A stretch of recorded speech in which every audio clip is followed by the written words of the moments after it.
انا كنت فتره عندنا احنا مسجد سيدنا الامام الحسين في مصر. الحكومه لما تحب تداعب الشعب يعني وتروق عليه كده وتبسطه، تبني له مقام الاهل البيت كده تجدده له.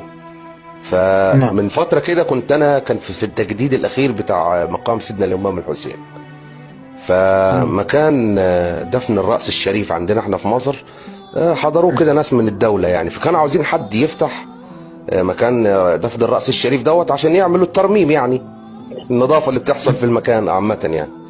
ف وانا كنت برضو ايه، خلي بالك سني وشايف ان ده جهل. فاكرمنا جدا. الله وكنت من الناس اللي بيفتحوا في المكان ده. ففي تربه في الارض، تربه في مم. الارض اللي هي مكان المفروض الراس الشريف اللي كان مدفون فيها. فلميت مم. التربه دي فلقيت عليها بعض قطرات من الدم. اقسم بالله وحياه اولادي ما اوعى اشوفهم بعيني ولا يصبح عليا صبح لو اكذب في كلمه او ابالغ فيها. الله أكبر. شفت بعض قطرات الدم. فانا قلت، فبقول للراجل اللي معايا، بقول له ايه ده في دم يا عم، في حد متعور؟ فراح قال لي لا ده شهيد يا عم، ده كان في شهيد كده راس سيدنا الامام الحسين. قلت له ماشي. فانا لميت التراب، فانا متخيل ان التراب ده بقى ايه، عليه دم برضه، واحد من اولياء الله الصالحين وجده النبي، فمش هينفع ارمي التراب في مكان عادي. فرحت لامم التراب وشايله معايا في كيس، في كيس كده، عارف كيس يعني ايه، وخدته نعم. ومشيت بيه. وقلت ان انا هدفنه في اي تربه عندنا، اي مقبره عندنا وبتاع، بدل ما يترمي يعني في الزباله والكلام ده، اكرمكم الله. نعم. فانا برضو لغايه دلوقتي مش فاهم حاجه. فاتعرفت على صديق عراقي شيعي من بغداد، فاتكلمت معاه، كنت اعرفه على لعبه يعني. فقلت مم. له والله كذا كذا كذا عندي. قال لي، قلت له انتوا بتصلوا على تربه والكلام ده؟ قال لي اه. قلت له طب لو كده ابعت لك التراب ده. قال لي ابوس ايدك ابعته لي. فهو مش عارف الراجل التربه دي حرام يتصلى عليها ولا لا، لان فيها دم. فانا قلت له هسال. فتحت التيك توك ودخلت لقيت الحاج اسد، حاج اسد وسيف، وكان معاهم ابو منتظر. دخلت مم. سالتهم السلام عليكم، انا سني ووضعي كذا كذا كذا وعندي تربه كذا كذا، هل الراجل ده ينفع يصلي عليها ولا لا؟ سؤال بسيط. فقالوا لي لا ده يحتاج مش عارف فقه وايه وكلام دوت، فهنسالك وتعالى بكره نقول لك. فرحت رايح تاني يوم، قالوا لي ما ينفعش، لكن ينفع يتداوى بيها، يعني ياخد منها بعض الذره كده ويشربها لو بنيه الشفاء يعني. فقلت له مم. ماشي.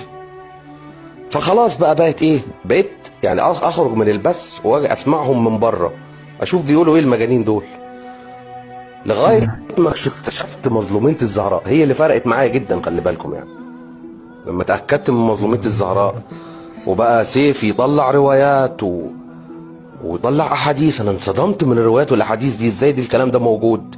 فبقيت يعني اخد سكرين شوت واروح ادور، اكتشف ان كلامهم صح. لما بس انا برضو يعني خايف ان انا العن او اترضى او الكلام ده. طب يا جدعان، ما هو سيدنا الامام علي اولى فعلا بالخلافه.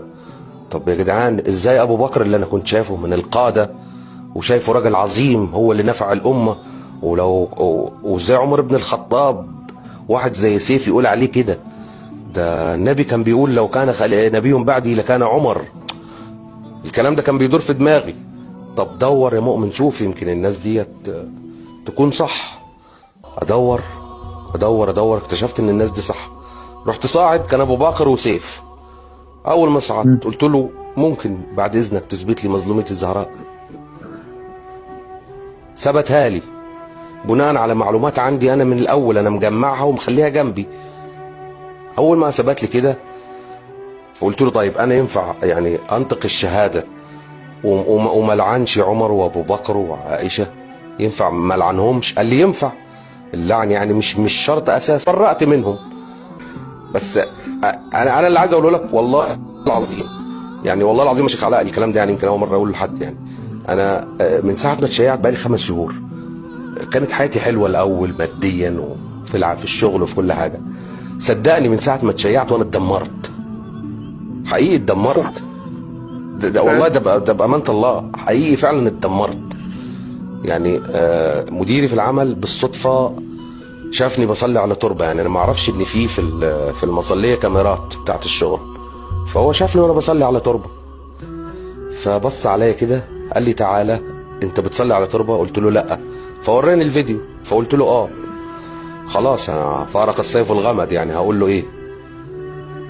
فتخيل يعمل معايا ايه بقى. هو قال لي احنا عشرة بقالنا 15 سنة وانت من المهندسين الشاطرين عندي وانت اخويا وفي بينا عيش وملح. اه قلت له اه. فقال لي انا مش هينفع ابلغ عنك، لو بلغت عنك انت عارف هيعملوا فيك ايه. قلت له اه. قال لي فاللي انا هعمله فيك ان انت تقدم استقالة وتمشي من الشغل.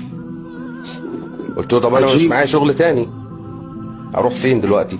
تخيل يعمل فيا ايه يا شيخ علاء. انا بقول الكلام ده قدام 800 شخص اهو. خصم 60% من راتبي.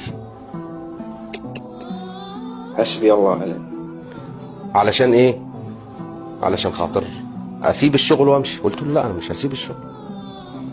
فكلامي دوت بقوله للناس اللي هم عايزين مثلا فاكرين ان البني ادم لما بيتشيع ده بياخد فلوس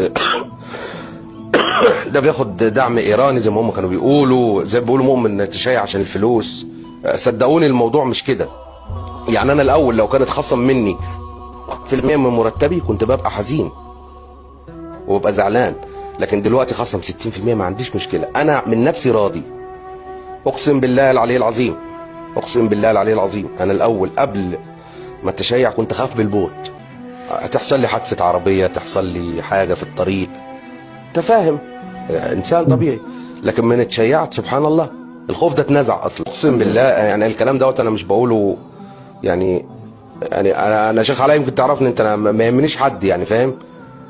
فالخوف ده اتنزع مني.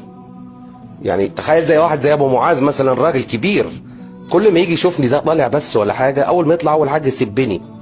قالوا عليا ان انا مسيحي مش مسلم، قالوا عليا ان انا عراقي وتعلمت اللغه المصريه في ايران وجاي ان انا اطعن. والله العظيم والله الكلام ده موجود.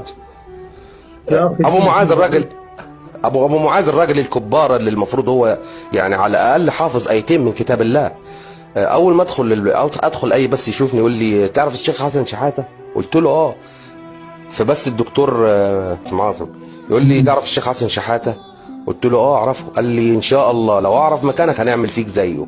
قلت له طب ما هو لان ده دينك وده دينك، ده اخرك انت تعمل ايه غير كده؟